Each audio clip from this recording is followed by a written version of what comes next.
So you'll notice that I tell a lot of terrible jokes, right? And I do a lot of mugging, and I will say anything, really. But the poems don't always have a lot of humor in them, and so I thought I'd try to be funny in poems, right? Like I thought I'd try that. And so we put together this chapbook called How to Prepare for Flooding, because again, Winnipeg's on a floodplain and we flood all the time. And the answer to how to prepare to flooding is don't live on a floodplain. There's no other answer, maybe sump pump, backwater valve, that helps a little. But really, that's the only answer. And so these poems are based on WikiHows. Does anybody know what the WikiHows are? Yes, well, it's a Wikipedia sub-company, and basically they're open source instruction manuals on subjects like how to rip a phone book in half, how to seduce a woman, how to cook an egg, all kinds of things. And there's this really, and they're all written by 19-year-olds, right? And so there's this really interesting mantle of authority that's assumed by the people that are writing them. And of course, I thought I could work with that. And so I did. And so I'm going to share some of the poems. And we had this really lovely display. I was going to show you the images because it's a really designed product, or book, product. What am I, chapters? Forgive me. But actually, Steve's going to come up here and act some of them out. Oh, yes? You are into improvisation, right? No, don't do it. I was just joking. I was pandering. Did you not hear the pandering in my voice? I don't have that key. He would have done it too. Okay. Ooh, this first one would have been tough for you. I'm not sure you could have done it.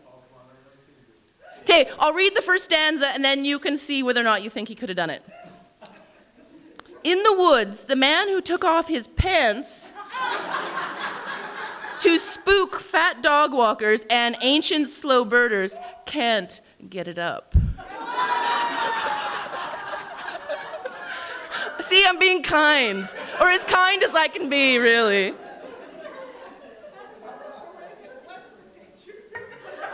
Yeah, it's not, you need to go to the internet. Okay, how to survive in the woods.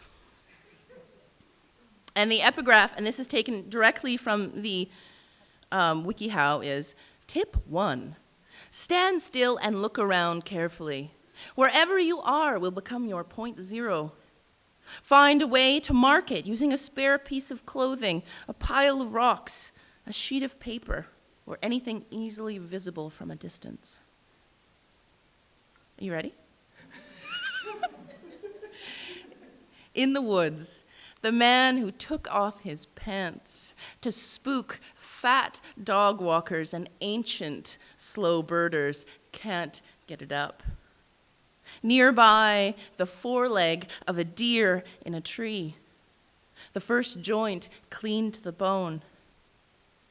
The furred knee hung over a knot is a drunk uncle, leaning close to say, nice gams. Knowing the poacher is stiff with satisfaction at the gesture. And the woods are lousy with teenagers, fingering guns of compressed air and held breaths. So the first time the woods come out and ask, who are you?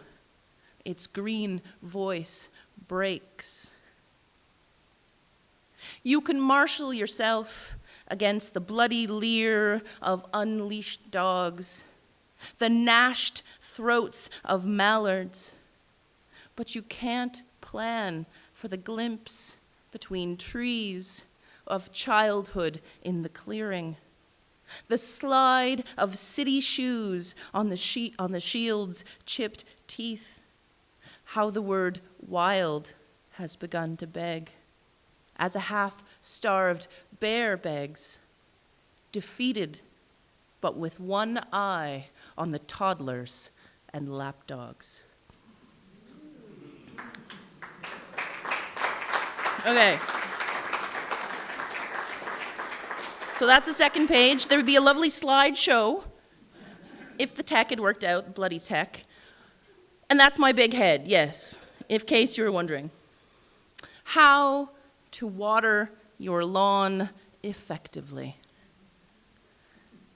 1, drink so much water that you drink so much water that you run clear, and mark your territory, you dribbling homeowner, you.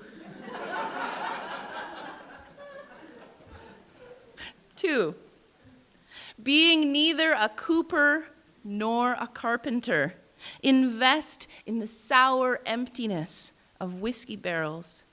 Invest in eaves, mulch plugs, ladders with slippery rungs, no ladder, the intersect of lightning and elm canopy. 3, your neighbor's hose, 4 a.m.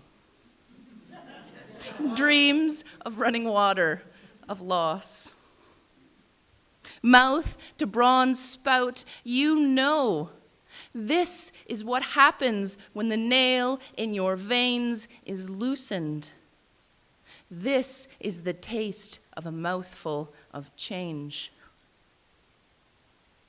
4, rip out grass like carpet, like end roll hastily bought and rejected by the next tenant who has an eye for these things. Tramp dirt, raising peaty clouds and lining your mouth with sod. 5, avoid relationships with classical scholars, prone to grand gestures, or at least get one on a low-sodium diet. 6, ask a farmer if you can pick rocks. His fields overturned, rocks come to the surface as teeth come through gums. Don't think about drunks, vitrines, and convenient projectiles. Later, train moss onto your rocks the way you train pets onto paper. 7, lie on the lawn, aching and chill. Turn on the sprinkler. When your hair is plastered among blades, broad and wet, your fingers twined with half-drowned worms, turn off the damn water.